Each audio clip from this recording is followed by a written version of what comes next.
Scorpio Skye, Baltimore Daniels, collecting SoCal and Central Door. I see you. I see you. This is the All Elite Podcast, which happens to be the worst podcast I've ever been on. I see you. This is Isaiah Cassidy. I'm Mark Quinn, and we're Private Party. And you're listening to the All Elite Podcast.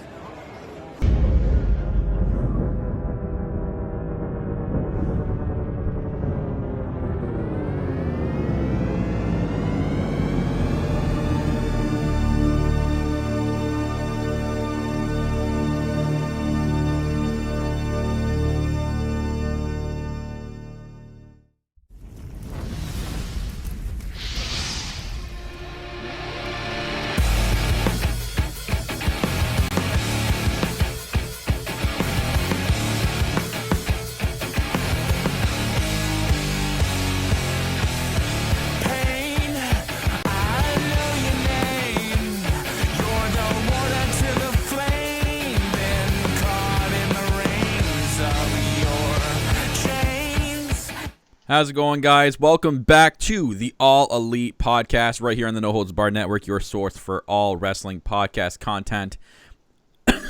Excuse me, and more. Oh my God. I'm your host, as always, of the All Elite Podcast and the CEO of the No Holds Barred Network, Kyle Masters. The coughing Kyle Masters, I guess. My God, that was a big choke right there. Hopefully that's not a sign for the rest of this episode. Not in your self-proclaimed greatest host. I'm always joined by my co-host. She is the heartbreak chick, the queen of the indies herself, Tiffany. Oh my God, what the hell was that? Are you okay? Gotta take a sip here of my Tim Hortons coffee. Start your day off right with a cup of Tim Hortons coffee. So listen, Kyle brought me a care package, all right, and he actually brought me K-cups. See, I told you I was going to. Regardless of my shipping promises, I brought it to you. You got it. So we got a little bit of that coffee podcast right now, okay? So if you guys watched us back then, we did do a coffee podcast where we would try random K-cups. So Kyle got me this one, Dark and Handsome, extra whole dark coffee. Like you, James. A little penguin. Is that a penguin? Yeah. See, I didn't look. I just seen the names when I was picking them out. I'm like, oh yeah, that looks good. That was like a kid in the candy store. I was just like, yep. So, listen. Look, here's my coffee mug. My old coffee mug broke. Oh, no. Because we have a red one, my soup bowl. All right, guys. We got a little action going on here, so I'm going to try it. Okay, see. I'm hoping it's good. Is it dark and handsome? Oh, it's Does it taste like a dark and handsome man? It tastes like James. Oh. I don't freaking know. Oh. I'm not going to say anything. No, Let's take it down a notch. Let's put it back to the PG settings. Okay. Guys, welcome to the All Elite Podcast, where myself and Tiff keep you covered with everything going on in AEW World, doing reviews such as this one, the Full Gear review. Basically doing like a weekend recap because we were there live for Starrcast and Full Gear, which we'll go over at the beginning of this podcast. And then we'll give you our review and recap of the pay-per-view itself. Lots of things that went down in this pay-per-view we need to talk about and address and give you guys our opinions on.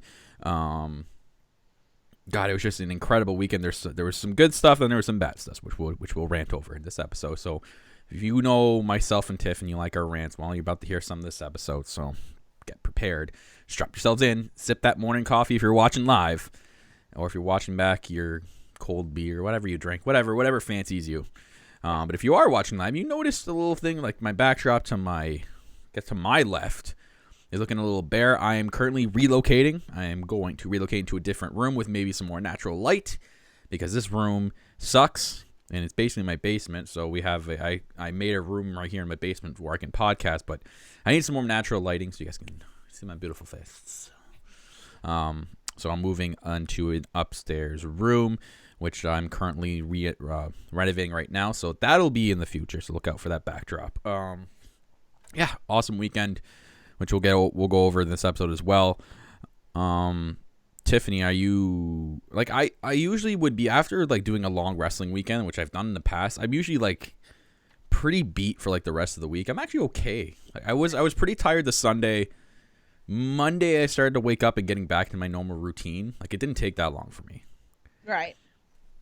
I mean, I felt more pain Sunday because I stayed in Maryland Sunday because I went to go see my friend Stephanie, who lives there. If you guys know Little Monster, she comes in our chat as well.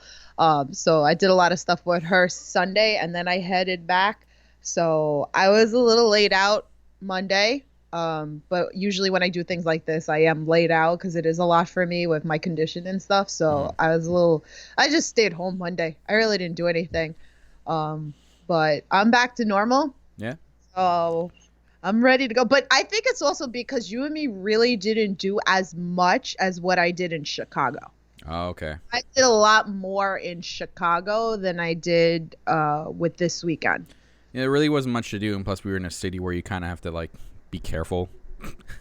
So yeah. like I understood. I got told about Baltimore beforehand, but it didn't click in until I was there, and I'm like, damn, okay, yeah, I fear for my life sometimes. You got nervous, and if you guys follow a lot of the wrestlers on Twitter, a lot of them were nervous too. A lot of them were staying in their hotel rooms, and me and Kyle pretty much stayed in the hotel room a good chunk, except for Starrcast. Mm-hmm. The pay-per-view, really. Like we entertained ourselves. You guys will see a picture on the slide that we have how we entertained ourselves. Obviously, had wrestling related. Tiff got her new coffee she's drinking from the care package. I got a new shirt from our wonderful AEP t-shirt or store. I'll show you guys right now. Right, Tiff? And my head couldn't get any bigger, as you put. I got the Kyle Masters is Elite t-shirt. Available right now on the AEP t-shirt or AEPT's website, guys. If you want your t-shirt, look at this. He wants a Kyle Masters is Elite. Well, no, you don't have to necessarily buy that one. There's an AEP one actually. The podcast one is Elite.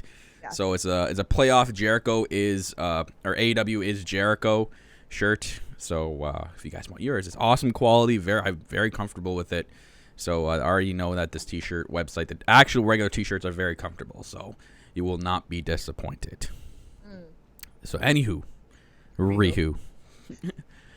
Let's get into our weekend. It was a good weekend. It was a very, very good weekend. Got in Friday morning. It was good seeing Kyle again. I guess. So, yeah. What? Like, really? What? I'm making fun of myself. Who are you then? I was making fun of myself. All right. God, listen. Anywho, Rihu. Yes, we got our in. Second time in this year that we saw each other, so. So cool. I got there, and then Tiff literally got there not even 10, 15 minutes. It was like perfect timing right after. Parking is a nightmare in that place. Like, it's so hard to find a parking. And then myself and No Self, though, which Tiff met for the first time, we had to drive around maybe 3 times before we actually just said, screw it, we're going to valet park. Because we couldn't find any parking anywhere.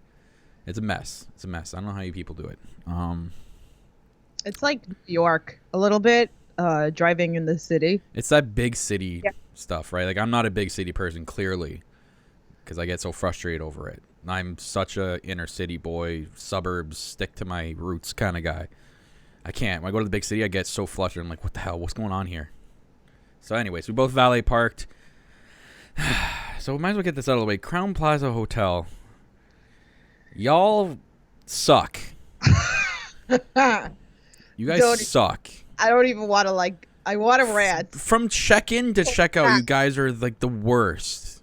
I'm sorry. You guys are literally the worst. If anyone, I'm boycotting Crown Plazas for a while, probably forever, because what we got was probably the worst, A, customer service experience, and B, it was just I didn't feel welcomed at all in that hotel at all, at any point.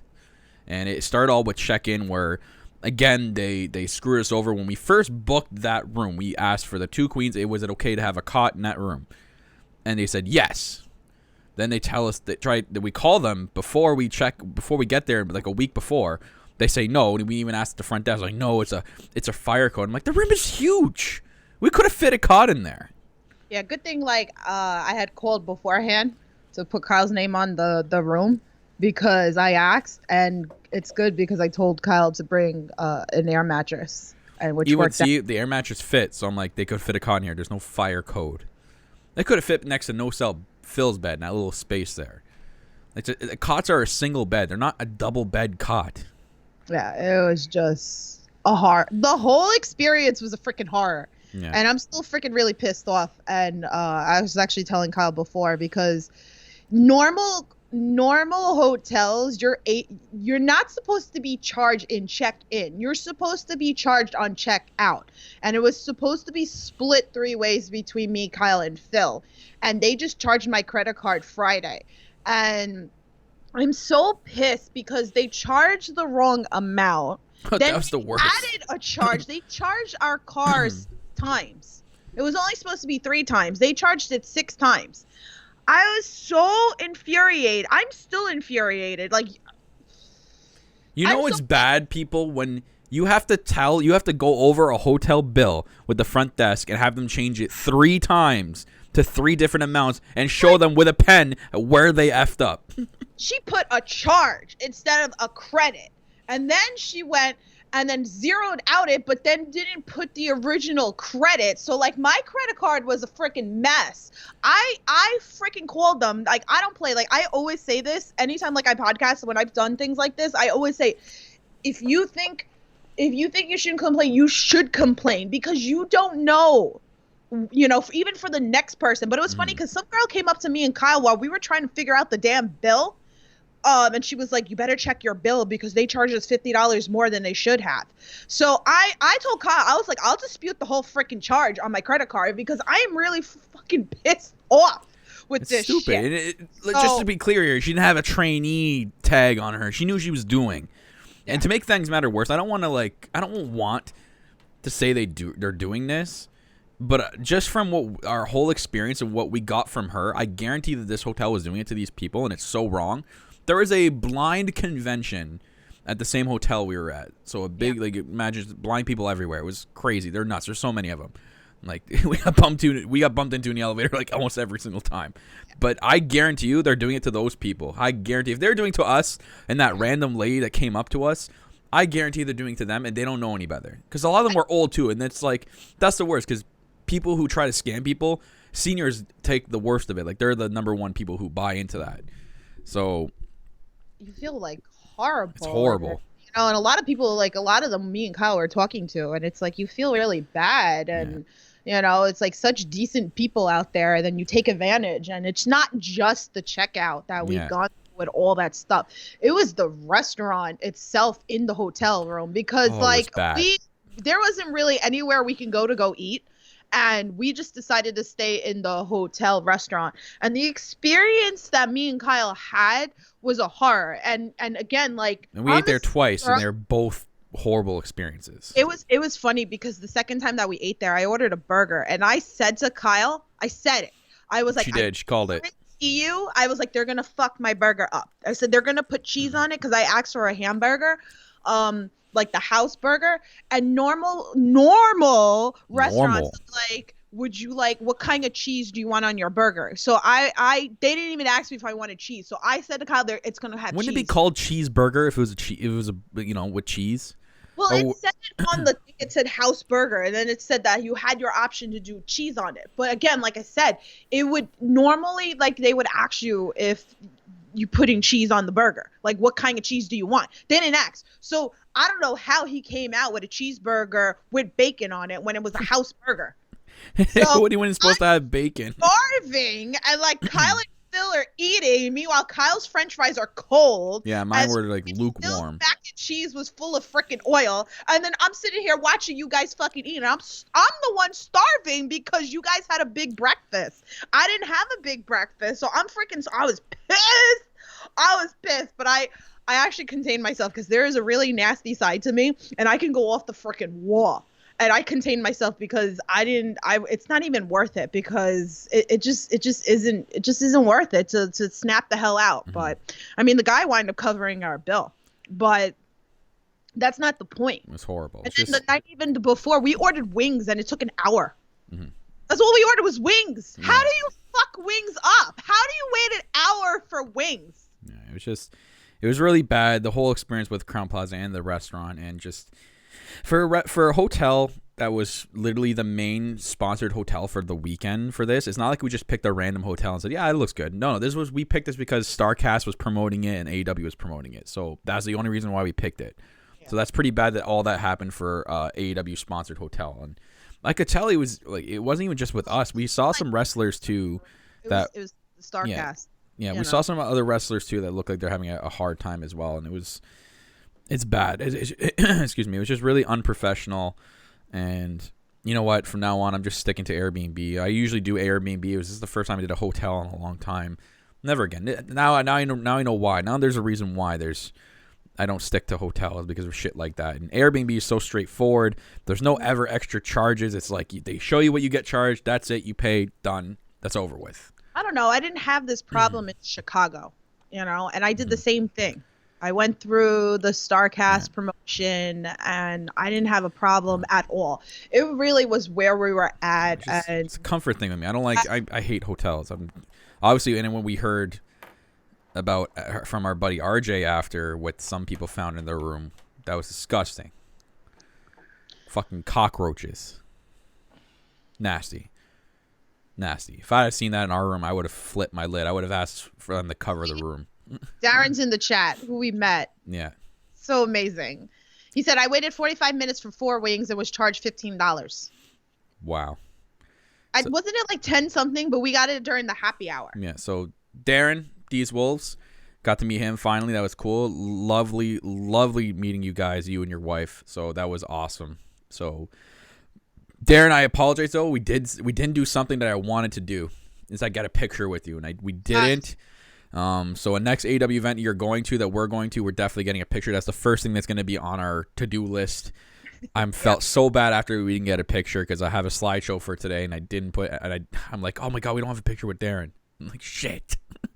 So we definitely got to get one next time. I do apologize, but he's awesome. Do the official theme song for this podcast, Dead to Me, guys. Go check them out. All links located down in the description. We'll get right into it. So we passed Friday. As for the weekend itself, it was decent. Starrcast was all right. I think they could have chosen a better venue, but it was my first Starrcast event. I had fun time. The pay-per-view itself was fun, which we'll get into in the review. And the after party, yeah, we'll get into that later. That was a little bit of a shit show. But I made a slide for everybody, so we'll go over some of the pictures from the weekend, and then me and Tiff will just go over them and give our 2 cents in. So transition to the first picture. Yep, I made a layout for our slideshow. And we took our obligatory AEW production truck picture, but we were driving, so I had to really get this quick. So I got the Nyla Rose and Hikaru Shida. Rihu. Were you about to say Rihu? I'm sorry. I didn't even look really quick. Jeez. I'm sorry. Yeah, I'm not going to go there. I need more coffee. I'm sorry. Coffee. It's early. Mm-hmm. So, we took our obligatory production truck picture. Next is a pretty cool one. So we went to Cracker Barrel for lunch on Saturday. And, yeah, we know the history. If you guys know Being the Elite and the history with the Elite and Marty Skrull. And Fat Pharaoh's in between me and Kyle, by the way. Yes, if you look closely, Fat Pharaoh has his own chair because he's got to have his own chair. He's pretty big, so surprised that chair was able to contain him. We did the All My Friends Are Dead picture. I edited it a little bit, put the little thing on the screen. I think it looks pretty cool. I like that picture. That's one of my favorites from the weekend. So, some stuff with Marty Skrull too. He put out a sale of his merchandise for Villain Enterprise and says before it's gone forever. Are we supposed to read between the lines there? I don't know. I don't know. I think it's November 30th, the end of his contract. I think I read. Okay. So I'll let Tiff explain this picture and who this is. This is Moose. Okay. Moose. Actually, I had the pleasure of meeting Moose at All Out. Well, during the meet and greet with the Young Bucks, I was hanging out with him and Maria Lynn, who's in the chat. Mm-hmm. That she does all the outro of the Being the Elite. She did that wonderful BTE story for Being the Elite. So I had the pleasure of hanging out with him in Chicago. So of course we ran into Moose in Baltimore, which was great. So we got to hang out with him a lot. I love him. He's amazing. I love hanging out with everybody. We are now Twitter friends. Yes. Yay. And he's a fan of our podcast. So yay. Yeah, it was awesome meeting you, man. Hopefully get to see you at future AEW events. And he's wearing his Bread of Color t-shirt that we color footage that we got. We'll get into that in a little bit. We also met RJ at Starrcast. Him working for Starrcast. Really cool meeting you. Another amazing podcaster. Go check him out. So that was really fun meeting him. He was really cool. So that was awesome. This was in Starrcast, the venue. If you can see, it looks like a concert hall. It was a concert hall. So there's that. And then as we talked about before, there was times where we kind of just stayed in the hotel room. This picture is one that Tiff took from her bed. I'm lying on the bed with a blanket over my head because I'm pretty tired. Phil's just kind of like sitting there. That's no self-Phil for everyone that wants to know. As we were watching, I was introducing Kyle and Phil to a no ropes match with my number one husband against Amazing Red. Oh my God. Such an amazing match. If you guys haven't, go on YouTube. It's on the House of Glory. Put in Anthony Gangone versus Amazing Red for the House of Glory championship belt. This is where Anthony won the championship. This is one of the most sickest match. Right, Kyle? It was a great match. Yeah, it was right? awesome. That was good. That was really good for a no rope. And I've never seen a no ropes match before. So it was definitely cool to watch. I'm pretty sure Anthony, because every no ropes match that there has been, Anthony was a part of. So there was one with Ken Broadway as well. And it was funny because I was asking Ray, but this is a question when Anthony does one of his Q&As, I need to ask him, who came up with the idea of the no ropes match? I might actually put a tweet out later for it because I'm really curious of more detail of the no ropes match. But it is an Anthony Gangone special. So, but yes, this is what we were doing in the room. This is pretty cool. So I'll let Tiff explain the left side of the picture there. Okay.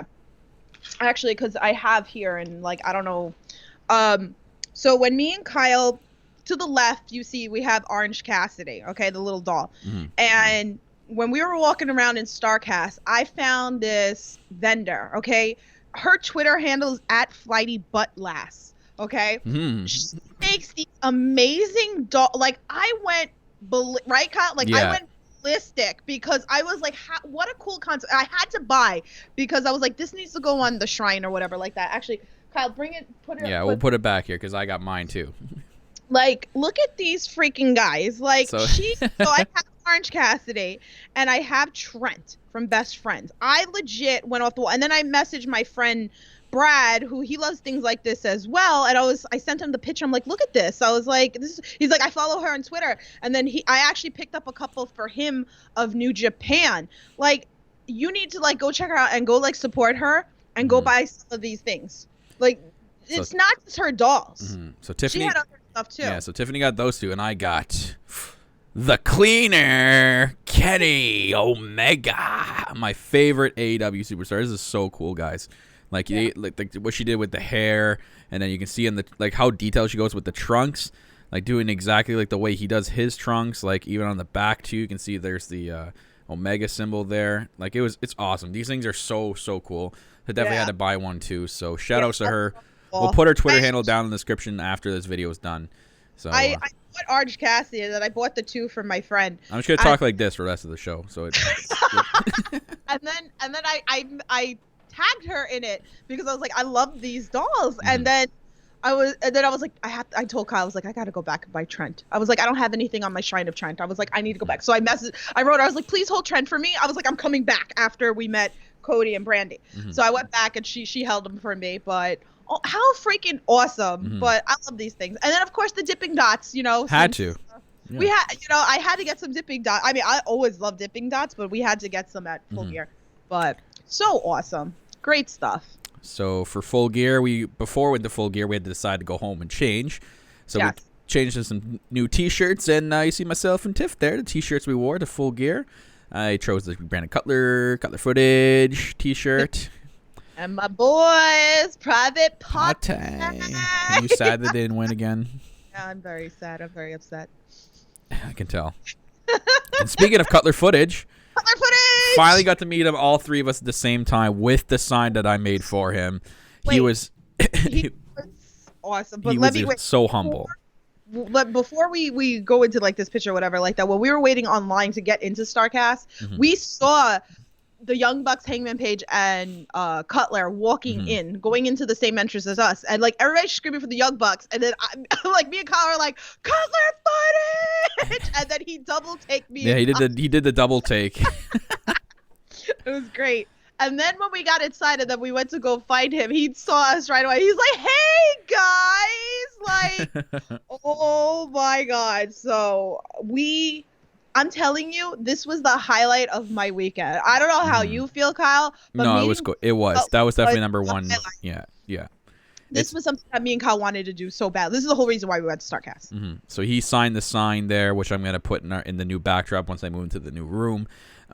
He's just so humble and such a nice guy, and we're just going. We thanked him for the interview. We were just shooting the shit, and then I told him I kind of went up. He had his table stuff. I'm like, okay, I'm gonna buy some of his stuff, and then Brandon, being the nice and humble guy he is, said it's on the house. Like, literally gave us a pin, a Brandon Cutler pin, a T-shirt, and like he signed the autograph. Like, I was just like, oh my God, like this is stuff. He's awesome. Like, it was cool. And then there was at times too where we were walking by and we went back up to see him. And we were just shooting the shit some more when he was not busy. So really cool. I just want to thank Cutler again for like everything he's done, like, and being so nice to us. So really, really cool guy.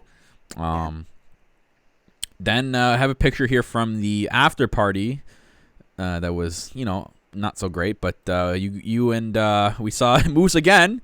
Yes. And you guys met Nyla Rose at the after party. She's another one who's so sweet, right, Kyle? Like, she's another one. Oh my gosh, she was so humble. Humble? Yeah. Oh my God. I told her, I was like, it says so much to meet and greet like a lot of these wrestlers, and especially like AEW, and they're like, I'm trying to like think how to put it. Like, I was talking about it on Queen's podcast yesterday, and there's just some wrestlers, like, it's all about the fans, and you can tell like the fans mean so much to them, and I've had the experiences with other like WWE wrestlers and other, like, they're very standoffish, they don't really want to be there. These guys, I'm telling you, pretty much everybody that I have met through AEW, like, you could tell like it means the world to them. Yeah. And I told her this, and I'm like, I was like, you're so sweet and you're so humble and you take the time and you chat with us. It's not like a rush. Like, you legit had a conversation with us. Yeah, we didn't have a picture, but like Kip Sabian was there, and I literally just like went up to him and started talking to him, and it was that easy. It's not like there was a lineup or anything. People just kind of like, a lot of fans were standoffish, right? Because they don't know how to approach him. So I literally approached him like I was just a normal person. Didn't like go up to him like, oh, can you sign this? Can you sign this? Can you sign this? Like, I wasn't like a creep or anything. I literally went up to him, and it was loud, so I had to whisper. And I'm like, you know what, Kip? I know you're looking for a table. I'm like, you could probably go up to a fan's table and say, could you move, please? And they would move for you. And he was laughing. And he was like, whoa, man, I just trying to get a drink here. There's only one bartender. He's so sweet. I'm like, let's charge the bar, Kip. He's so sweet. Yeah. So sweet. Another one that was really nice to me, and he was really cool, was Peter Avalon. So let me tell you. Yeah. All right. Now, legit, I am the queen of the indies. All right. So everybody's going up to him, talking to him about the librarian gimmick. Okay. Not me. I went up to him and I started talking to him about Wrestle Circus. All right. This was a company. It's no longer around. If you guys don't know what Wrestle Circus is, it was pretty much basically out of Texas with our friend Smart to Death Anthony. Yeah. He used to go all the time. He was always in the front row. So I would always watch it on Twitch, and I would always see Anthony. But this promotion's not around anymore. There was a lot of backlash with the whole storyline, which I won't take too much time going into or whatever, but they're no longer around. But Scorpio Skye was another one that was in, he was the champion at Wrestle Circus. Yeah. And this is why I love Peter Avalon, because if you watch Wrestle Circus, I loved his character. He was a heel. He was just absolutely amazing. This is why, like, I always say I love him. Like, he does not need Leva Bates at all. Like, I think that they put Peter Leva Bates because of her, and trying to make, trying to like get her out there because of him. But yeah, I was talking to him and he was like, I know. He's like, I miss it. His eyes lit up. He knew I was a legit fan of him. Like, mostly like, you're going to get like AEW. I didn't even bring that up. This picture looks like you guys are at a party together because he's holding his drink. Like, oh, we're at the work office Christmas party. And he was great. He was sad with that. The last match was supposed to be a ladder match at Wrestle Circus. So he told me he was sad. And Tiffany, but it was a great conversation. What? You have, I think you have a stalker in the background in that picture. I don't know what's going on there. Look, I had a lot of creepers. Freaking Starrcast. Don't even get me freaking started. Oh yeah, we know stalkers. Okay, there's one stalker in particular. All right, I'm sure you're listening to the podcast. All right, but you all lit. Okay, let me not. We know you're listening. We saw you stalking. We saw you stalking me and Kelsey. I'm just saying, okay? You freaking. Okay, anyway. Next picture, please. So next picture is this is special to me in particular. I finally got to meet my number one list of wives, Alicia Atoot.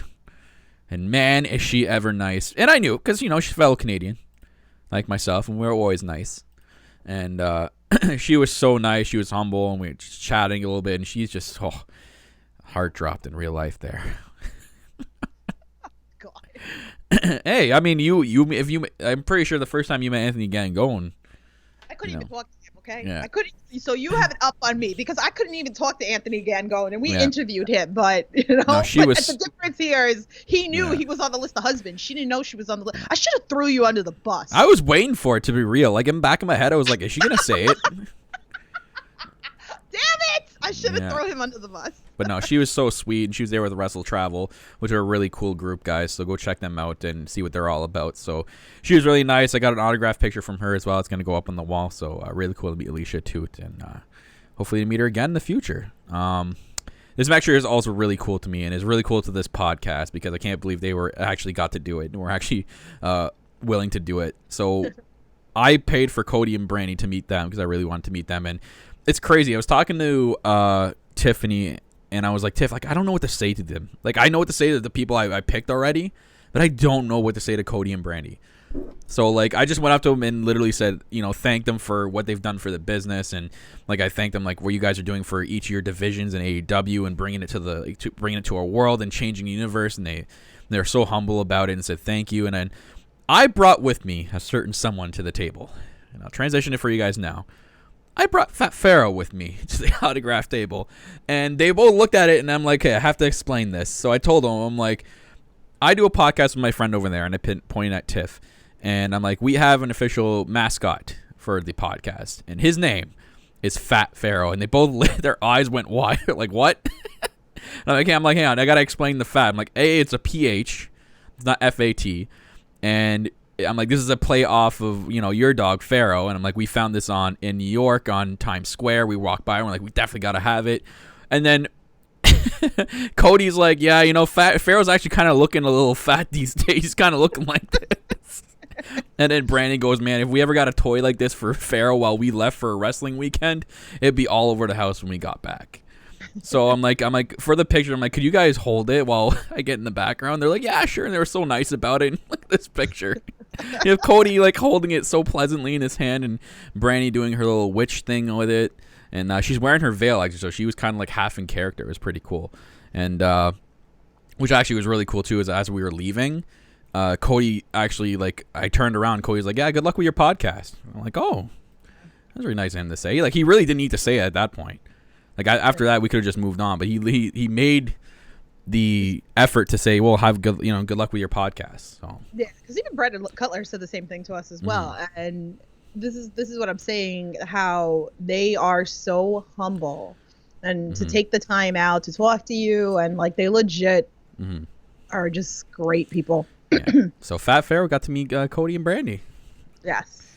And this next picture is really cool to me, and it's very, very special to me because I've known Shawn Spears for a lot. Well, I didn't know, and I've watched him wrestle for years, even back when he was just wrestling in like high school gyms here. And last year at WrestleMania, I had me and our old co-host Cappy brought a sign that said we drove so and so kilometers to see Ty Dillinger, what he was called in WWE, and he loved the sign. He took a picture with his own phone, and he was so humble about it, and he signed it. So I decided to do the same thing this time, and I changed it, put the chairman, I drew his logo, and he signed it. He actually remembered me as I was telling him the story before I even showed him the sign. He remembered right away, so that was pretty cool and awesome of him. And we got to chatting a little bit. I told him about the logo and how long it took me. He was like, man, it probably took me longer to do my own logo, because I guess Spears designed his own logo too. And the best part is I tweeted out, and he retweeted it and quote retweeted it on his Twitter account and put, "This is fantastic. Enjoy the show. I'll be looking for you." So that was really, really cool of him. So awesome. Yeah. So next, speaking of Kelsey, we were talking about Kelsey earlier. We got to meet her. Yes. Kicking it with Kelsey. We were kicking it with her at Starrcast while she had a break while she was doing her interview. So we got to chatting a little bit, and obviously I'm sorry, I'm laughing because we were asking her about who she was interviewing, and I'm like, did you get to go to MJF? And she's like, no, I'm scared. I'm like, girl, go talk to him. I was like, don't be afraid of him. I was like, maybe it's the New Yorker in me. I was like, that I go tell him to go F himself and stuff. Like, I give no crap with him. I was like, trust me. I was like, go tell him to screw himself. But she wound up having an interview with him later. And she had an interview with Colt Cabana, and the MJF like kind of pushed her out of the way, and he called her four eyes, and she smacked him with a piece of paper. It was great. That's why I'm laughing with it. But. Yeah, no, she's cool. It's really cool meeting her. I've seen her before at another event, and I can't put my finger on it. I think it was Washington. That's where I saw her last. So, Kelsey, you're cool. Awesome to meet you again, as always. Hope to see you at future events as well. And just kicking it. We kicked back. We sat by the bar at Starrcast. We were talking for a bit. You know, that's where we got the little gremlin in the background that was staring at you guys for a good 15 minutes. But where's my creepy god spray? Yeah. So now we got a couple of Tiffany here, and she got to meet some people. Yum, yum, yum. And she got to meet Hangman Adam Page. Oof. Not on my list of husbands. He's too beautiful to be on my list of husbands. Seriously. But he's so sweet. We were talking about Maria, of course. Yeah. Maria gave me a whole bunch of cards at All Out, well, at Starrcast in Chicago, of all her animations that she printed. And I had him sign mine that she gave me. And then he thought I was Maria. I was like, no. And then I started explaining to him how, it's because of being the elite that I met Maria, and I was like, I met her in Chicago and she's not here, and so I started explaining. So I had him sign the card instead of like one of their actual autograph pictures, because I felt like that was more special because I love her work, and I need to put those up on the shrine as well, the one with Brandon Cutler and him, because it's just so great. Yeah, I love you, Maria. She's in the chat putting hearts. I love you to death. Oh yeah, Maria. She a bunch of the people that recognized your drawings and stuff said the AEW started. They said for us to say hi to you. So Hangman was one of them. So Hangman says hi, Maria. So was Nyla. Yeah, Nyla Rose said hi as well. Brandon Cutler. Was Cutler. great. Yep. So as you can see, she's wearing your T-shirt there you got for her. Yes, I told her, I was like, since you're not here, I was like, I have a one-of-a-kind shirt, guys. All right? Only I and Maria have this shirt. It's just of the Kenny Omega and the Elite. I love that shirt so much. So I was like, I have to wear it in Maria's honor. If you guys want to know more about her, we actually interviewed Maria ways back. So go check out a previous episode. Maria Ling, we interviewed her, and she was so nice about it, and really cool to get to know her. Now officially friends with Maria. She's awesome. Next, you got to meet SCU, which if you see it in the intro of this video, got to do the bit. We got them to do the bit, Tiff. Guys, if you guys are coming in now, go back to the beginning of the episode. And we got them to say, this is the worst podcast I've ever been on. That's awesome. Like, oh my God, they did it. Look, not only that, can you like transition yes, I'll transition back. Please? All right. I put a video out. I had Scorpio Skye sign my gigantic kiss, all right? Now, if you guys don't understand the whole concept with this, if you watch the Being the Elite, if you go all the way back, well, not all the way back, but if you go back to the episode, my favorite bit of Being the Elite is the chocolate kiss, where Scorpio Skye is walking. It looks like Brandy Rhodes, like it doesn't show who it is. And he's like, oh, that was an amazing date. He goes, you know what would make it even better? A gigantic kiss. So it zooms into him like puckering up, and then it zooms back out, and then it's Matt Jackson holding this gigantic kiss. And like Scorpio Skye's looking at it, and then he opens it and takes a bite. That's why you see a lot of the chocolate that he's eating, the Butterfingers. And now it's a ring pop. Yeah. I was so glad that they brought back the skits of him eating stuff. So I had him sign this, and I should really have Matt Jackson sign this too. But it says, thanks for the kiss. And then he put Scorpio Skye, and then he put a little face too. So this is because that was his actual face when he first seen it. He was like, did you see his face? Like, they were so nice about it too, because we didn't ask him until after, because we were like, if it's okay, you guys can say no if you want to. We just want to know if you guys will do a bit for us. And they said and they were so nice about it. And we're like, oh, that's sick.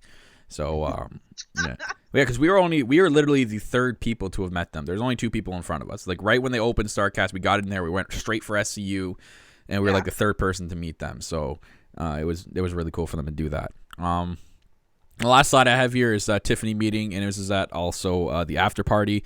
Sonny Kiss was there briefly, so Tiffany got to see her and talk to see him and talk to him a bit. Oh my God! I brought again, like, this is the indie queen in me. I'm not even talking AEW. I was bringing up Capital Wrestling because he held up our AEP sign. Mm-hmm. Capital Wrestling, and I said I had just missed you because I had to leave, so I didn't get a chance to talk to him. But he was in the back.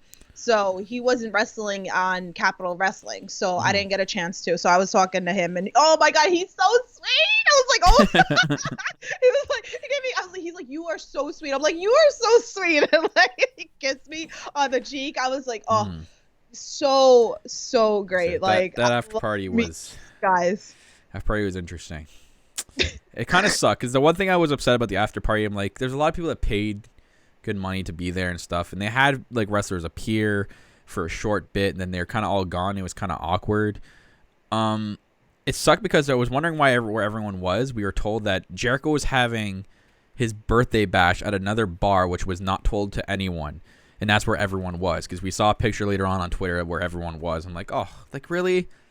They couldn't have done that like on another night. You know what I mean? Like, I know it was the actual Jericho's birthday, but like maybe they could have done it at the after party where everyone was. It was kind of lame to like do that to the fans in a sense. So I was kind of upset about that.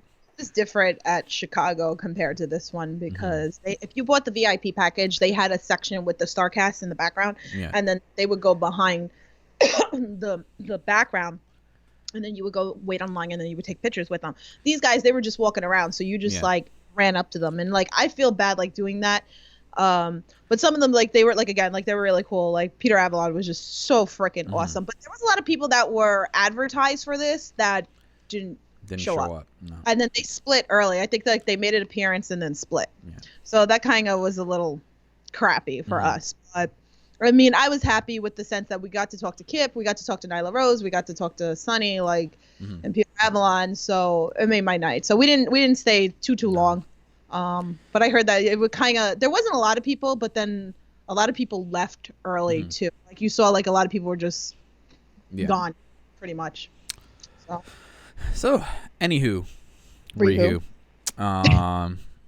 talk about Full Gear. Let's review Full Gear, the actual pay-per-view itself. Might as well. So myself and Tiff for Full Gear. So you know we do our pick'ems every single pay-per-view. Myself and Tiff, we tied this pay-per-view. No winner, still ties. So that means by default you still get to keep the crown, I guess. So we both finished the pay-per-view 3-8. So yikes, tough score. And on the preview and predictions, that's actually we had Kenny from Your Thoughts podcast come on, and he actually outbeat us both. He got 6 out of 8, so he'll get a participation crown for that, for winning against us. So congrats Kenny for that. So we'll get into the pay-per-view. We'll start the buy-in. See, I do want to complain something about the buy-in. So the buy-in, the first half hour was the 30-minute countdown to AEW thing that they've shown all week, and I'm like, okay, did they really need to show that? I'm sure everyone in the arena actually already seen that, and we probably could have had another match in there, which I'll get into later because I kind of want to rant about that. So we did get a match in the second half of the buy-in, and it was Britt Baker versus Bea Priestley. So other than that itself, the pay-per-view was at the Royal Farms Arena. It looked interesting from the outside. Inside, poorly designed. A very poorly weird building. I've never seen aisleways, Tiff, with doors. Yeah, it was that interesting. Lead into the aisle. We're talking about that. I mean, yeah, and then honestly, like we could have really like moved our seats. So not that there was any seats. There's no one standing at these doors. Yeah, we're used to like a completely different layout. But I don't know. It was wasn't weird. Bad. I mean, I'm not really complaining about it. It wasn't horrible. You know what was horrible? There wasn't a lot of merch stands. That's what I was going to get into. There's only 2. There's literally only 2 merch stands, only on the 100 level. One on one side of the building, the other on the other side. That's it. There's nothing else. They both got rated like crazy. Yeah. Oh, God, they got cleaned out. They were taking things off the walls and selling it. That's how like cleaned out that they got. But I was kind of upset too because even when we were at Starrcast and when I did Starrcast in Chicago, and I get it because the Pro Wrestling Tees store is in Chicago, so it was easier to have merch, they only brought a certain amount of merch. Like I went to this looking to buy the new Private Party shirt, and they told me I was looking for the old one. They didn't have it. Yeah, they said only the online special. So I was kind of like pissed off with that, but they didn't really have. No, they had like I was there buying T-shirt, the generic AEW T-shirt. I bought the baseball shirt, which is really comfortable. Then they had a couple other superstars, but it was really, really slim pickings for these merch stands, and I'm like, oof, that's rough. I think they probably could have done better, but it is what it is. Again, hopefully they learn from this, because that was really, especially for a pay-per-view, and going forward, from what we got of Tony Khan's post pay-per-view press conference, Full Gear is going to be one of the big four. These guys are going to be doing, he's confirmed that AEW is going to be doing quarterly pay-per-views, so he's going to have 4, and Full Gear is now officially one of the big 4. Right. So they said it's going to be Full Gear, Double or Nothing, All In, All Out. Or All Out, and they have yet to announce the 4th one. So, which I'm imagining, this is what goes back to what I've been saying, the Jacksonville Stadium show is probably going to be their big one. So,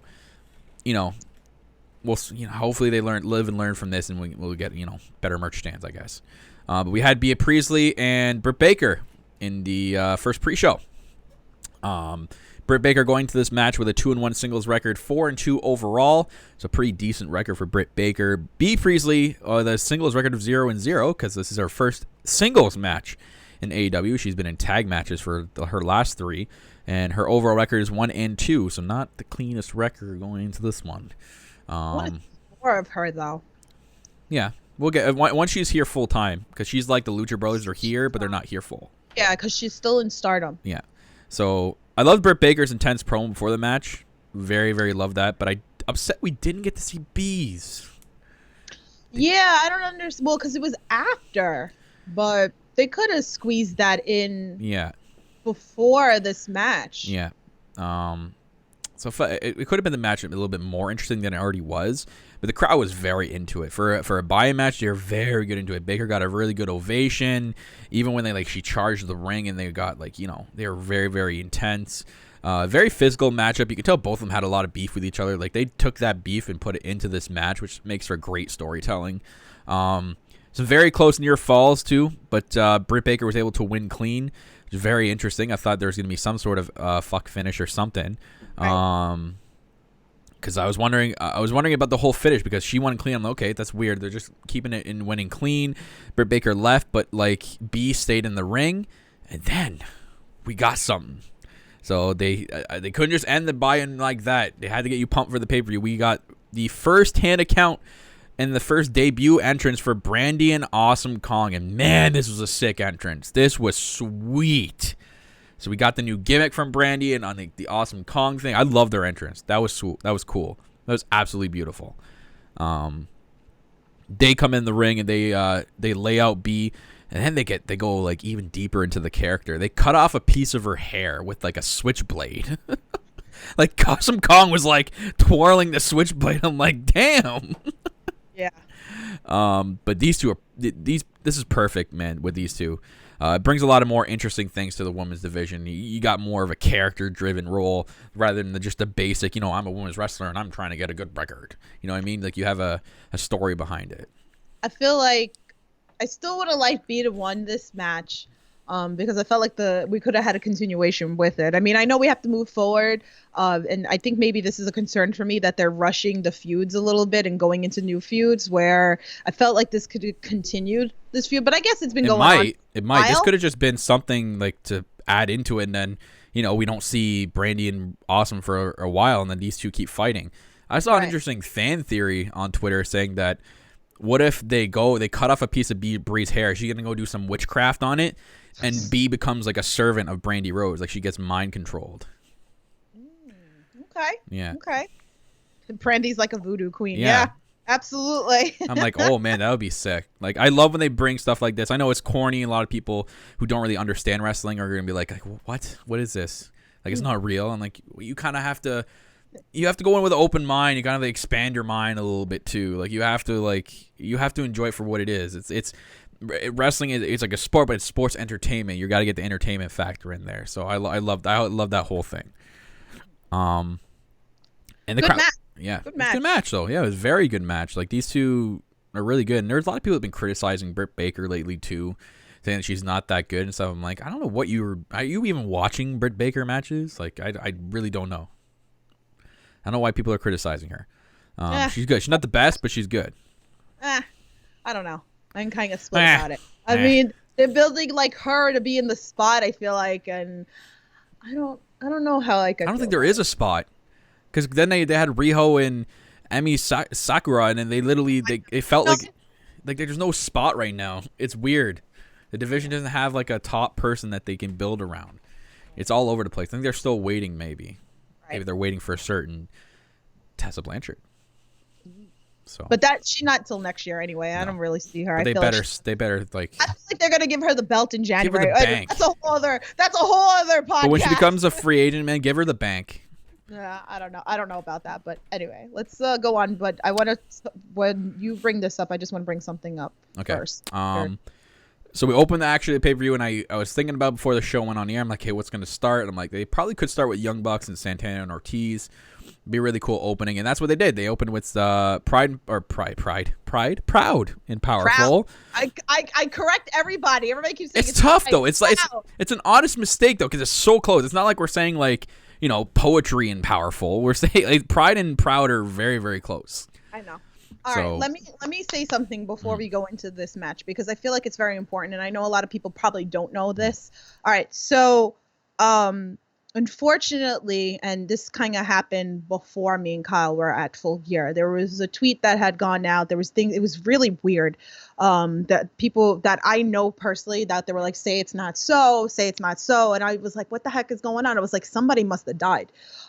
So if you guys know, like, I follow House of Glory like a lot. If you guys follow House of Glory, there was a passing of Matt Travis.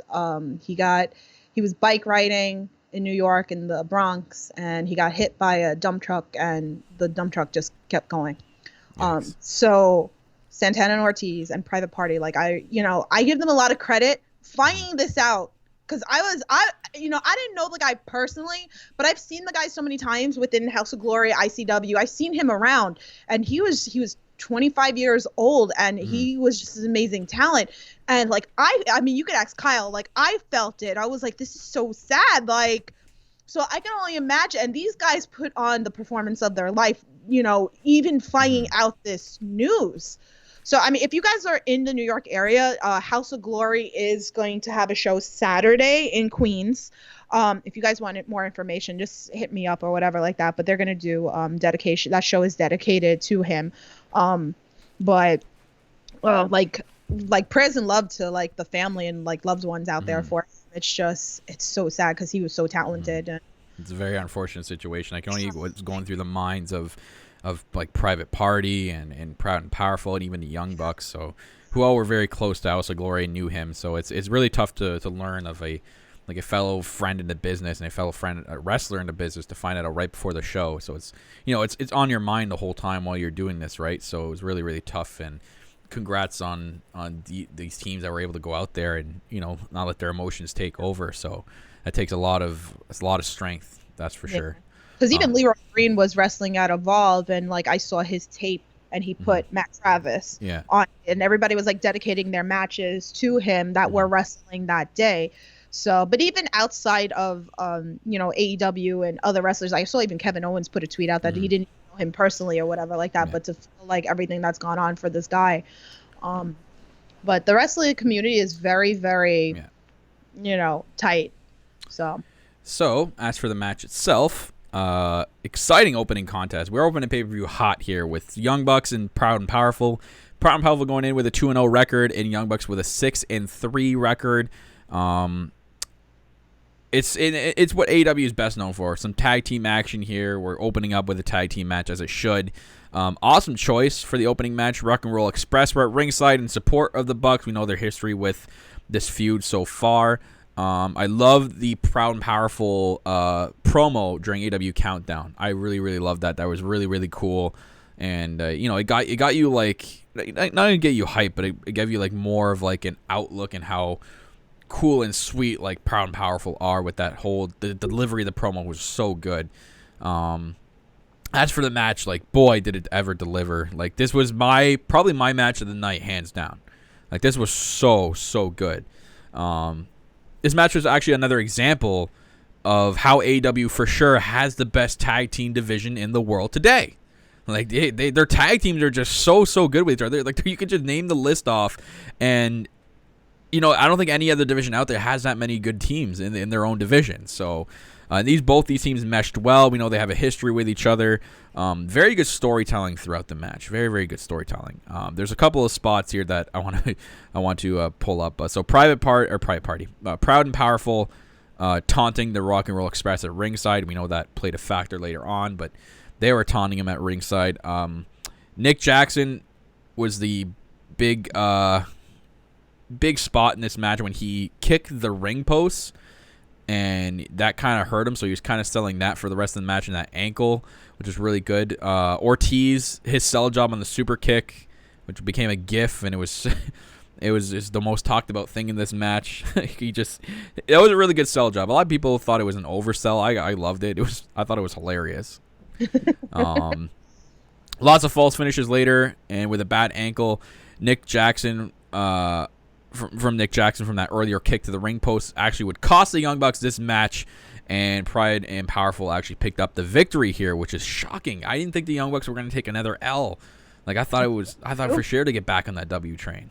Like, it was a lot of funny things. I love like when what was it, Nick, that he spit his gum out at Ortiz. Oh my god! And he grabbed it, looked at it, and ate it, and then the crowd's like, "You sick fuck! You sick fuck!" And then no, it was Santana. And then Santana put it back in his mouth. They're like, "Ah!" And he spit it back at him after a couple seconds later. He spit it back at him. I'm like, "This is great!" Like, the storytelling throughout the match was just so good. Like, this was such a good match. And the best moment actually was after the match. So Proud and Powerful were beating down the Bucks because Sammy Guevara came out with his vlog, and he was helping them beat him down. Rock and Roll Express actually jumped the barricade to come for the save. And what we got during this save, I could not believe, and it made the crowd explode so much and lose their crap because we lost our crap too. My boy Ricky Morton pulls off a Canadian Destroyer, like flipping over the top rope. I know he had to have some help from, I think it was Matt or Nick, whoever pushed and helped him, and then flip it. And he's rocking the age of 63, guys. And he pulls off a Canadian Destroyer. But, like, it's not over. He then pulls a suicide dive, like, right after. Crazy. Are you kidding me? Like, are you actually kidding me? I could not believe that. Like, him at 63, they will do both those moves, like, simultaneously. I couldn't believe it. That was insane. That was such an awesome ending, and it got the crowd so fired up. What a way to start this pay-per-view. Like, that was just amazing. That was such a good way to start it. Yeah, perfect setup for it. Awesome. So, but Proud and Powerful now 3-0. So, that's a pretty good record. That kind of screams title shot, hopefully, in the near future, because I'll have to see what the rankings are on Friday, because that's 3 wins. And if they have another match on, I don't know how they're feeling and what's going on, but if they have a match on Wednesday in Dynamite, which is tonight actually, they could improve that record to 4-0 possibly. So we'll see what happens with that. I'm down. We moved on to Pac versus Hangman Page. This continuing feud here, really, really good. Pac coming in with a singles record of 3-0-1, an overall record of 3-1-1. Hangman Page, a singles record of 3-2, and an overall record of 4-4. So pretty even matchup as far as records go. And so far, this is the second of now going to be 3 matches tonight, with the rubber match happening tonight. This is actually another one of my favorite matches as well. I really enjoyed the wrestling in this match. Both guys seem to have a lot of chemistry together so far in AEW, so I wouldn't mind seeing them fight again, which we're going to get tonight. Hangman came out of the gate on fire too. Like, he was just, in a way, he was brutalizing the brutalizer, if I can put it in that sense. That was in the opening moments of this contest. Eventually, Pac found a way to gain some momentum, pulling out some bastardly tactics. But at one point, he was like biting Hangman Page's head. Good back and forth for the rest of the matchup. Insane looking spot in the outside where Pac gave a brain buster on top of the chair to Hangman. We were losing our minds. That was a cringe. I was cringing. I was like, ooh, that's gotta hurt. Pac actually reversed the Deadeye at one point near the end to a Black Widow. So that was the submission that AJ Lee used to use, and I seen it right away. I'm like, oh damn, that's a Black Widow. Like, I love that submission move. One thing I want to point out is Hangman was never able to hit the buckshot lariat once throughout this whole match. Every single time he tried, it was countered by Pac. So I thought that was a nice way to make both stars still look good and make Pac still look good, even though that he lost this match. It still made him look I told you he was good. That Hangman needed this. yeah, but it was cool that he was still able to counter every single buckshot lariat. He didn't hit one. Near the end of the match, Hangman countered a cheap low blow attempt by Pac. And then he was able to hit the Deadeye for the win. Hangman now has challenged Pac to a match tonight on Dynamite. If it will be like any other matchup, it should be really good. This will be the rubber match tonight to settle, I guess, this score between these two, because right now they're 1-1 against each other. Ooh, who's gonna win? Let us know. I'm excited. I'm excited to see that match. Or so this is either going to be the rubber match, or we're going to get a start of a new feud for one of these people starting this match. Whether it's someone coming to attack after the match is already done, or even during the match, I can kind of see maybe another feud starting from this. Yeah. So we'll see what happens, whether it's Pac or whether it's Hangman Adam Page. Okay. So we shall see. We shall see. We shall see. Let me just take a sip of coffee here. Some coffee. Some coffee, sorry. Still morning here. You got Shawn Spears versus Joey Janela next. Okay, so that's where I want to talk about something. So I didn't mind the placement of this match at the time of the match. Okay. But what we got at when the pay-per-view was over, I really felt that they should have moved this one into the buy-in in that first hour. Because instead, I thought it was going to be in the buy-in. it should have been, because instead of the AEW countdown that everyone has pretty much seen, this match could have filled that first hour, or at least the second hour. You know what I mean? Like, it's just review earlier, like, yeah. maybe. We saw what happened later on with the tag team title match and how short it was cut. I'm like, what the hell? You're 100% right, because I was kind of pissed off with that. Mm-hmm. So Spears going into this match 2-2 singles record, 3-2 overall. Janela 1-2 singles record, 2-3 overall. He doesn't really seem to care about his record, so this really mattered to him. Anyways, still love Spears' theme song. Such a banger. I love that theme. I have it on Spotify, my playlist. Like, it's just so good. It's done by Wrestlin' Flow. So if you guys don't know who Wrestlin' Flow is, he's an awesome YouTube creator who kind of raps a bunch of WWE theme songs. Now he's partnered up with AEW for some of their theme songs. Lots of heat behind Spears still, which is awesome. With the AEW crowd still getting, like, he's doing his job very well. This is on purpose. Like, you can see the shirt he was wearing, the no more garbage wrestling, which is a play on Janela and Cornette's beef with each other in the past. So, you know, he's doing a really good job of getting that heat. So I love it. He's the perfect heel, and with Tully Blanchard, it's all perfect. It's doing its job. And there's a difference with the heat. There's not go away heat. It's actual legit heat. Like, people actually hate him. So, so sweet in person. yeah, and he was nice in person, but probably because I was Canadian. So, no, he's been sweet to me too. Well, there you go. This was a decent match. Again, I would have preferred it in the pre-show. The one spot where Spears ties Janela's hair to the ring pad was pretty funny. God. Spears hit a sharpshooter in the middle of the ring, which was pretty funny and ironic, because it's a Canadian wrestler pulling that off on the anniversary of the Montreal Screwjob. That was literally the day of the Montreal Screwjob anniversary, and I was hoping for some sort of maybe repeat. I was saying it throughout the entire pay-per-view. I'm like, I want to see Montreal Screwjob. Let's go. Let's call it the Baltimore Screwjob. But regardless, decent back and forth matchup. Both really meshed well together, in my opinion. They look pretty good together. You know, obviously two different styles of wrestling. Eventually, a crazy ass spot happens on the outside that I absolutely love, and think it gives this tandem so much more like love and meaning to them and why they're together. Shawn Spears and Tully Blanchard. They set up, so Spears has Janela in the pile driver position. Tully climbs up to the top of the steps and jumps off, and they do a spike pile driver on the outside. I was like, what? I love it. I love Tully's getting involved more. I love it. It's great. It's great. It gives us this tandem more meaning. Like, I love it. Like, you can't just have Tully stand there at ringside and do nothing all the time. Like, what's the point of him being there? Right. So, Spears rolls Janela back in the ring, hits his running Death Valley driver finisher for the win. Huge win for Spears as he continues this momentum lately. So, hopefully, I mean, he's got a winning record now. He's got an overall record of 4-2 now and 3-2 singles record after that win. It's good. Get on that win train, bud.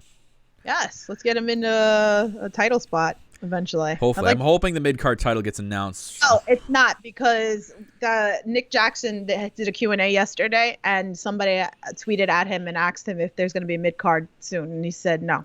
Okay. Told you it wasn't going to come anytime soon. It's going to be a while. It's still brand new. You don't want to over the titles.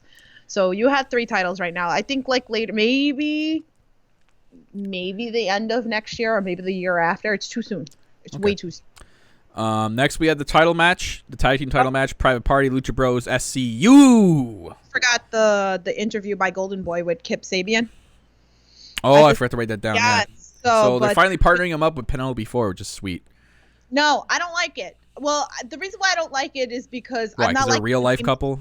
No, it has nothing to do with that. It has everything to do with the fact that it was the bad boy and the bad girl with Joey Janela and Penelope Ford. And now you're going the super bad squad. Like, I'm not liking it. I mean, I really don't go on a negative, but it's confusing. That, to me, it's confusing. And it's confusing to me because of the fact that I've been fans before the fact. So I feel like it's not because they're a couple. It's just because you kind of had a gimmick and now you're taking another gimmick that was kind of already and just changing it around a little bit. I'm not really on to this. Maybe Penelope and Janela had some beef. They had to get rid of each other. Which no stuff, but I'm not gonna. Well then, Tiff. I know you don't like it, but maybe it had to happen. Well, there was another tweet, too, that Joey Janela said. Somebody tweeted at Joey Janela and asked, was there going to be a feud with Kip and him with Penelope Ford? And then he retweeted it and said, I'd rather be delivering pizza like my first job or something. Oh, I've seen that. Yeah. Yeah. So. So we'll see. Maybe. Probably not. But anyway, Tiff don't like it. There you go. There's her opinion. Tiff don't like it. That's her 2 cents. I there you go. I'm not being negative. That's my only issue with it. I'm not being like hating it. Anywho, Private Party, Lucha Bros, SCU. Tag team title match. Private Party going in with a tag team record of 3-2, overall record of 3-4. Lucha Brothers 4-2 tag team record and an overall of 5-3. SCU with a 3-2 tag team record and a 7-3 overall record. So how loud was I during Private? You were pretty loud. Pretty loud. I tried to cover his ears at one point because she's pretty loud. That's all I'm gonna say. She's pretty loud. This match had so much potential, though. Like, it screamed to be the match of the night and to steal the show.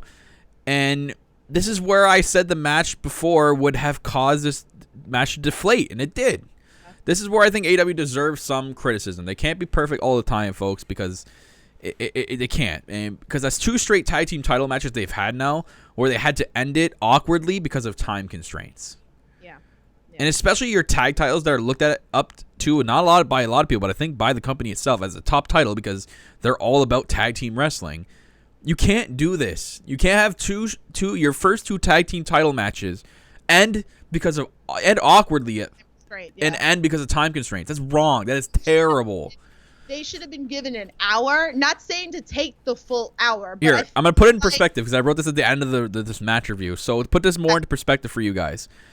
The match was only 13 minutes long.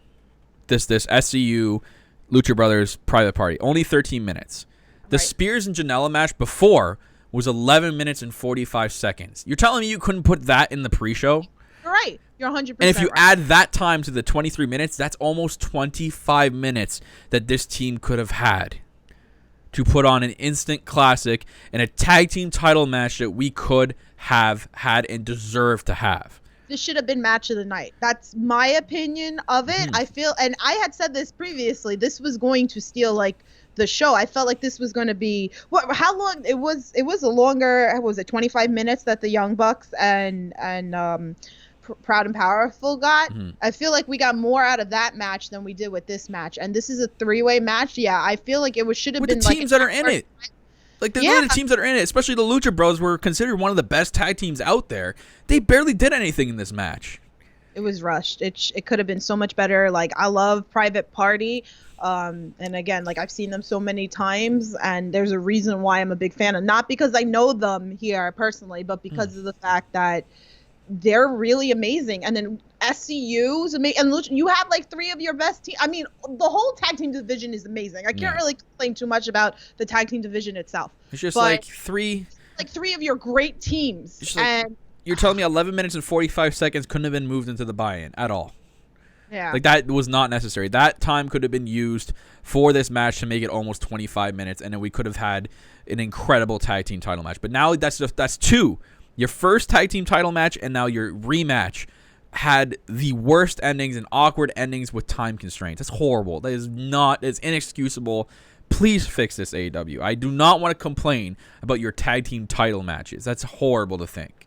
But as for the match itself, for what we got, it was awesome. I thought there was a lot of cool spots all over the place, especially with these 2 teams. I think each team really got their showcase in this match. I would have loved to see a little bit more out of the Lucha Brothers, like I said. Ray Phoenix stood out most out of everyone, though. This kid is amazing.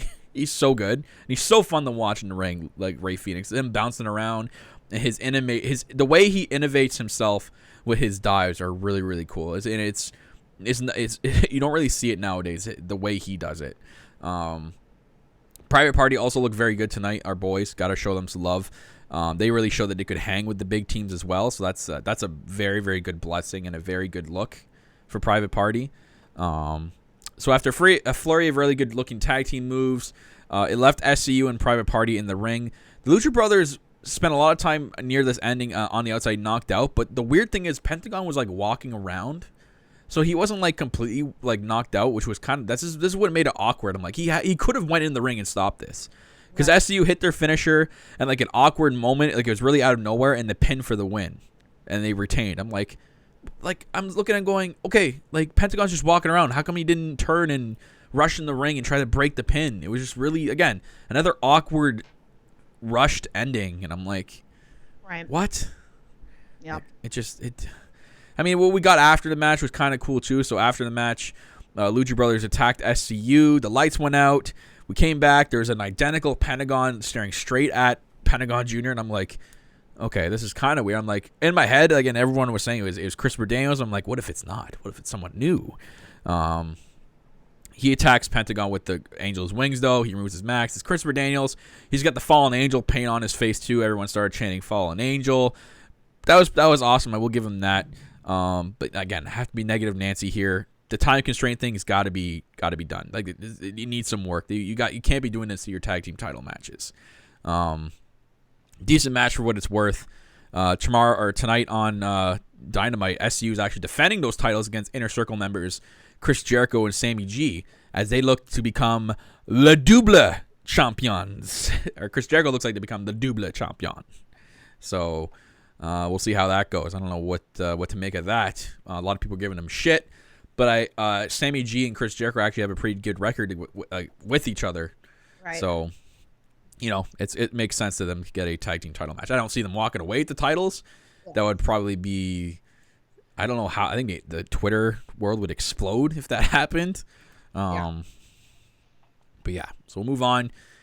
We had Riho, our girl Riho, facing off against Emil Sakura.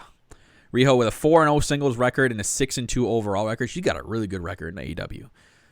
Emil Sakura, 1-0 singles record, 2-2 overall. Women's World Championship match. So I know the Joshi wrestling is not for everybody, and I could certainly tell with a lot of people in the arena, they went for their concession break during this match. That's normal. People are going to, like what they like and not like what they don't like. I love it. I love the style of Joshi wrestling. I thought this match was good because of it. So it's a good story of the teacher and the student coming together with a massive history between these two. Kenny actually threw out a tweet about the history between these two girls and how many times they face each other in different promotions. And basically, this is a rubber match for title matches. It was 3-3 between these two. So the match itself was very good back and forth. You can see the teacher in the match being Emil Sakura was really taking it to Riho, showing her the experience she has over the student. But Riho even looked at herself, showing the teacher in this case that what she's learned over the years and what she's learned from Emil Sakura and how to reverse anything that Emil tried to throw her way. So I thought that part of the story of this match was really cool. in that sense because I really paid attention to it. Near the end, there was a flurry of roll-ups. Just like most of her victories, Riho was able to find the correct roll-up to win, and it kind of seems like it's her thing. Now, I would like to have a straight-up finish eventually. I don't imagine we're going to get this all the time with Riho. She's just going to roll up every single time she has a match. I would love to see a straight-up finish with her eventually. But for the time being, looks like her crazy roll-up, somehow her being like 50 pounds soaking wet, was able to keep Emil Sakura down for the 3 count. I was like, okay, whatever. And I guess the rubber match between those 2 entitled matches is settled. So Riho over the teacher Emil Sakura. They shook hands. Both raised their hands at the end. Is what it is. Match. It was a good match, and the Joshi wrestling. Mm-hmm. So we at this point we're like, okay, so we got it. We're gonna find out what's the main event, what's not the main event. Tiff ended up being right. So Cody and Jericho were the co-main event. And Moxley and Omega ended the pay-per-view. Yes. So, I loved this match. Great Cody Rhodes coming in with 4-1-1 singles record, 3-0-1 overall. Jericho 3-0 and 6-0, same side. I was looking very forward to this match, very much, because the story behind it and the promos and the history between these two, it all just accumulated to like a awesome face-off between the two. Cody coming out with MJF, and Jericho came out with Jake Hager, whatever the way Jericho wants to say it. Love that both entrances were really cool. I love the introduction before the match. The way they do it in the championship matches, with they don't show the way they do it on TV. They don't show the nameplate until they're in the ring when the announcer's announcing them.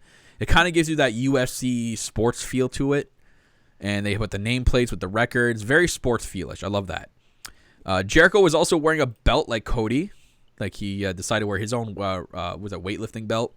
Yeah. And it said Le Champion on it. I love it.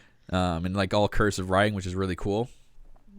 Cody dominated every transition game in the beginning of the match. A very old school type of mix-up throughout the start of this match. We did get a very good spot. Then we got a spot where at first it didn't look too bad. But then the result was not good at all. So Cody went for an outside dive, and Jericho was on the ramp. And Jericho moved out of the way, and Cody awkwardly landed like straight down, head first. It kind of looked very, very awkward. I'm like, ooh, that kind of looked awkward. And then camera like showed Cody, and he was busted open. I'm like, ooh. And we were trying to decide if it was a blade job or not. It ended up being not. We found out after. It was literally, he literally, the steel ramp, he cut his head on that steel ramp. And we found out after, the guy actually busted his rib cage to the point where it ripped cartilage in his rib cage. The way he landed, I'm like, oh. So you have to think about it. He does this. I know that there's adrenaline you have to factor in, right? You don't really feel it at first. But he had to wrestle the rest of this match with that. And to put it in perspective, guy, I'm going to Google at WebMD this shit. It says that particular injury, I'm not going to say the name because I cannot pronounce anything regardless. His injury takes 4 to 6 months to heal. Yeah, that rib injury. Yeah. Oof. Ow. So not only did he cut his head, It's fake. Yeah, the ring doctors being who they are, they're really good at it. Said he's able to continue. So yeah, it was 4 to 6 months, not looking good for Cody. Cody ended up rolling back into the ring, and Jericho sitting on a chair that he set up in the ring, like saying, "Come on, bring it." It was great. And like a shark smelling blood in the water after this. Jericho was just all over Cody and all over, like brutalizing his head, doing a lot of head spots. But somehow with that rib injury, Cody was able to continue and fight back. He started gaining momentum. But Jericho, he had more health in his health bar, to say the least, or to put it in that perspective. He's able to take Cody down every time he tried to gain some momentum and to kill it. Eventually, this was a cool spot. So Jericho ended up on the outside, and Cody's mom and his family were at ringside there in the corner. And he goes over to her, and he starts chirping her and going at her. He turns around, and Cody comes charging at him and spears him. And this is the best part. As Jericho's lying down in front of Cody's mom reaches over and slaps Jericho in the head. Oh, that was fantastic. That was so good. Like, we were laughing our asses off in our seats when that happened. It was so good. Jack Hager, I was wondering when he would make his mark in this match. At one spot, he hit Cody in the head. And then Cody turned around And then Aubrey actually seen this. This is the interesting part. So Aubrey's seen Jake Hager hit Cody and then tossed him out of the mat, or tossed him out of the arena. MJF came over and started chirping Jake Hager, and Hager started beating the shit out of MJF, so he got his ass kicked. While this was happening, actually, Aubrey's trying to like separate those two. Jericho actually hit Cody in the head from a place title that Jake Hager put, and he pulls an Eddie Guerrero. He tosses the title aside and lies down flat. And then the crowd started chanting Eddie. It was a really cool spot and a really good tribute to Eddie Guerrero. And then he tried to roll over for the pin, and then actually Cody kicked out, which a lot of fans in the audience thought that was going to be it. Cody even hit a crossroads, and Jericho kicked out of that, which is a very close and exciting ending to this match. A lot of near falls. After a lot of very close sequences later, Jericho was able to lock in the lion tamer, and this is where everything went weird. So Jericho hits a lion tamer in the middle of the ring. Now, if you guys, there's a difference between the Wallace of Jericho and the lion tamer. Wallace of Jericho is like a full-on Boston crab. And the lion tamer is when he arches your back and only goes down to one knee and really arches that Wallace of Jericho. That's really painful. So he locked that in, and MJF climbs up on the ring, and he's got a white towel, and he tosses it in the ring.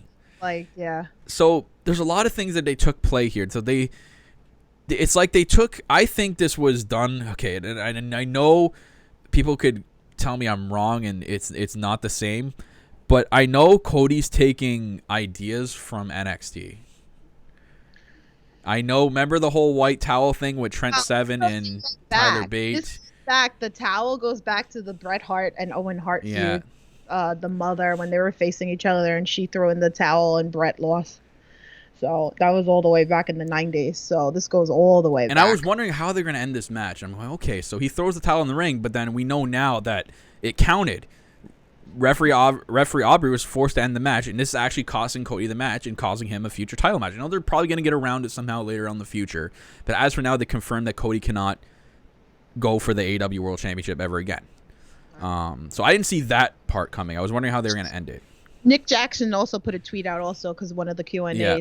He said that it is being honored that he cannot challenge for it. Yeah. So it's going to be kind of interesting. So after the match, they're Inner Circle celebrating on top of the ramp with a little bit of bubbly. And MJF is hoping Cody up. Cody then gets low blowed by MJF. Me and Kyle are not happy that this happened too early. I mean, we get it. We totally understand it. We knew eventually this was going to happen, but we felt like this could have been pushed a little bit longer. But I have a theory that I think this is going to start the thing that MJF's going to go to the Inner Circle, and then I think eventually this is where we have the feud between the Elite versus the Inner Circle, and I think this is where Marty Scurll's going to play in. Okay, I do like your prediction. Yeah. I will say that I don't think he's going to Inner Circle. I think Cody's injury is also a blessing in disguise for this feud, because if he's out 4 to 6 months, that leads us up to Double or Nothing, and maybe either Double or Nothing or maybe if it's less than 4 to 6 months, this big pay-per-view that they're talking about, they haven't announced yet. Maybe that's going to be the Jacksonville show. Maybe they're, you know what I mean? I'm fantasy booking, trying to rush everything as I'm talking about this, but, or maybe if it's Double or Nothing can be treated as like a big pay-per-view, like it is one of the big four. It leads up to that, and that's where by then MJF could have won the championship, and that's where they changed the storyline that okay, maybe he can face MJF for the championship. Maybe MJF lets him, and can tell the world that he's going to show the world that he can actually beat Cody, and you know what I mean. It looks like the injury is like a blessing in disguise almost for this. Yeah. So we'll see what happens with that. But MJF, man, interesting, very very interesting how they're playing this off. So after Justin Roberts says lights must go out. AEW is not responsible for this next match, unsanctioned. Moxley Omega. Moxley with a 1-0-1 singles record, 1-1-1 overall. Omega 2-2 singles, 5-4 overall. Unsanctioned lights out match. Saying this match was hardcore is an understatement. Yeah, it's not that hardcore. I mean, for you, because you're used to GCW and all that, but for the normal fan that hasn't seen that, this was insane. I think Kyle bothered Kyle a little bit because you said that you're not used to this. No, these guys beat the living shit out of each other. They used everything but the kitchen sink as a weapon in this match. Basically. Even the wooden panels underneath the ring were used. And mouse traps, for that matter, were used. That. I mean, there's so many spots that happen in this match. It could take us forever to talk about. So we're going to talk about a couple. Yeah. We did get a mix of hardcore and a mix of actual wrestling in this match, which was nice to see. Definitely saw another side of Kenny I don't think anyone's really seen before with all the hardcore antics. There's some particular crazy moments where obviously like the shattered glass part was really cringe, especially like between the fingers thing. That made me cringe a lot. The mousetrap table, the barbed wire pit of death, I guess you can call it. That was an insane spot. And Brandon Cutler looks so worried. Yeah, and there's a spot where they went through the glass Full Gear logo. I don't know why people were complaining about this match. Like, literally, I mean, I love wrestling more than hardcore matches, but I hate using this example, but it's so true in this case. If WWE were to put this type of match, let's say, at an Extreme Rules pay-per-view, it would have been praised with open arms. People were like, oh, attitude there, ECW. But because AEW did it, and because it's AEW's for a niche audience, I think people have to complain about it. Like, people are like, oh, well, I don't like this. They took a step back. What do you mean they took a step back? It's one hardcore match. This was a dream match for Jon Moxley, just so you guys know. He wanted this against Kenny Omega, and he wanted it to be this type of match. Jon Moxley was in CZW, and that shit was crazy back then in the days. So, again, somebody like me, or like Queens in the chat as well, like, we love all that GCW, CZW, those matches. And I've seen a couple in ICW, but this was tamed. This was actually tamed compared. I don't understand what people had a problem with. Like, I don't see it. If you're not used to, you said it yourself, you never seen anything like this before. You're like, that I'm used to but seeing. I loved it. I freaking loved every part of it. But maybe like somebody who was only like me, of course, loving the indies and seeing stuff like this, I can appreciate it. But somebody who just was watching WWE and that's it, and not seeing anything else, it might be a little too much for the casual fan. I feel like you have to be a certain kind of fan in order to love this kind of matches. I love it to a point. There's spots that I can't handle. I can't handle like the cutting when you're gushing out with blood, and I can't handle skewers going into the head and them staying in your head. I don't like those, but people love all that stuff. I love light tubes. I was screaming for light tubes for this. I'm very sad we didn't get any damn light tubes. Broken glass, close enough. Yeah, close enough. But it wasn't light tubes. I love that smash and then it poofs all over the place. That's what I love about light tubes. But again, if you're just a casual like WWE fan and you're checking out like AEW, you might not have that appreciation for the death matches like somebody like me who would appreciate. You got to be a really casual fan. You can't just take every WWE fan, put in that perspective, because if you're a WWE fan who's been a fan forever, you'd obviously know of ECW, and that's what ECW did on a daily basis. Right. They're just acting like oh, AEW's taking a step back in this match. I'm like, they're not doing this match every match. They said and came out prior that they're only going to be doing these types of matches with blood, certain pay-per-views that actually require it. It's not going to be every damn week. And they said it might be a while before they do another one because the fan base was split on it. But this was a dream match for Moxley. So eventually, we moved on from all that. Absolutely insane ending. Like, Moxley ended up ripping the mat apart all the way down to the wooden boards, which you don't really get to normally see. Kenny even tried a Falcon Arrow and landed on his head, like, on the wooden board. You saw this at TakeOver with Gargano. Which looked very painful. Yeah. So, eventually, Mox even hit the paradigm shift on the wood for the win. Dear Lord, this was an incredible, insane match. Kenny was legit injured in this match. Somehow, shockingly, Moxley was okay in this match. He just came back from injury, too. Yeah. But Omega is not cleared to wrestle. There's no word yet on the extent of his injury. He's just not clear. So maybe that means he's not that big. Right. So he just won't be clear for, I'm guessing maybe he's going to take the week off and they'll see how he feels next week. So hopefully it's nothing too serious, but insane ending to the pay-per-view. I thought it was really good, from being there. And even if I watched this on TV, I thought it was good. I gave it maybe like a 7.5, 8 out of 10. It was good. And it being one of the big four, it's going to be good from now on. So it went really fast. That was another thing. It went by so fast. Which is good. That's a good thing.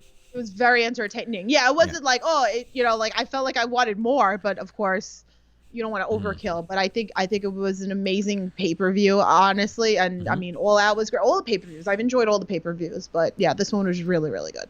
Yeah. So yeah, that's basically a review and recap from the weekend, folks. Hopefully you guys enjoyed it. And thank you for joining us in this early morning edition of this podcast. Not sure when we're going to be back, so make sure you're keeping an eye out and keep an eye out on our social media pages. Oh, we are. Since you are, gotta go back. I'm sorry. We are doing an Under the Ropes on Sunday. Ooh, so if you don't know, myself and Tiff do another podcast on the network called Under the Ropes. We interview independent stars around the independent scene. We are coming back Sunday. Yes, I think 4 o'clock we're doing it. Just look out on the No Holds Barred Twitter, and you can look at me and Kyle. So that link is down below if you're listening on the go. At NHB Network on Twitter. Follow it. That's where you can keep up to date with Under the Ropes. And I will post on there about the interview, which I think I'm making the graphics for today. So other than that, follow the podcast on social media. On Facebook, like us, All Elite Podcast. On Instagram, at All Elite Pod. And on Twitter, at All Elite Pod. That's the most important one. And while you're over to our YouTube page, youtube.com/The No Holds Barred Network, subscribe. Hit the subscribe button. Thank you to all who subscribed so far, getting us over 1,000 subscribers. Hit the bell icon for all upload notifications. And share. Get the word out there to follow the All Elite Podcast or subscribe to the All Elite Podcast on the No Holds Barred Network on YouTube. And if you're on the go type of person, we're available on the go. Apple Podcasts, Google Podcasts, Spreaker, Spotify, Stitcher, Castbox, iHeartRadio, Player FM, Podcast Addict. We're literally available everywhere there's a podcast stream available. Now actually on Anchor. You guys like Anchor out there. All Elite Podcasts can be found on Anchor. So we're available on there as well. I just found that out. So go check that out, guys. We're available on take on the go if you don't want to watch us on YouTube. I know it's a pain in the butt to watch on YouTube sometimes, but take us on the go. All Elite Tees, All Elite Podcast Tees, AEP Tees website. Guys, go check out our awesome t-shirt website. You saw today I'm wearing the Kyle Masters is Elite t-shirt. We have a lot of different t-shirts on there to choose from. allelitepodcast.secure-decoration.com or bit.ly/AEPTs where you can get to that website. Also with the AEPT store, guys, really, really cool here. We are partnered with our boys, These Wolves. Darren, awesome partnering up with him for the t-shirt store. They have their own t-shirt on our store, These Wolves, music for the elite. And they are proud and sponsored with us. And we are proud to sponsor together and donate all our proceeds to Culture City, who I came in contact with on the weekend. They're so nice. I gave them a business card. We're going to be hopefully working together in the future. I'm going to get in contact with them. They're a non-profit organization dedicating to the fight, inclusion, and acceptance of all individuals regardless of their unique abilities. So for more information, guys, go check them out on Twitter at KULTUREC on Twitter for Culture City. And last but not least, thank you again to These Wolves for letting us use the theme song Dead to Me, or the song Dead to Me, for our official theme song of the All Elite Podcast. Darren, you're awesome. Thank you again for letting us use that, guys. Go check them out. All links located down in the description below. That's going to wrap it up, guys, for this episode of the All Elite Podcast. Make sure you keep an eye on our Twitter accounts. Follow myself at Real Kyle Masters. Follow Tiffany at Loves to Dream 82 for updates on when we're going to be live once again. And again, we're going to be live on Sunday for Under the Ropes for the Independent Wrestling Podcast interview show, I guess you can call it. So keep an eye on that on the No Holds Barred Network's Twitter account. That's going to wrap it up, guys. I'm your self-proclaimed greatest host, Kyle Masters, and owner and CEO of the No Holds Barred Network. Always joined by my co-host. She is the Heartbreak Chick, the Queen of the Indies, the EVP of Giggles. She got many names, Tiffany. And we'll see you guys next time for the next episode of the All Elite Podcast, and on Sunday for the Under the Ropes with someone special. Keep an eye out. See you later.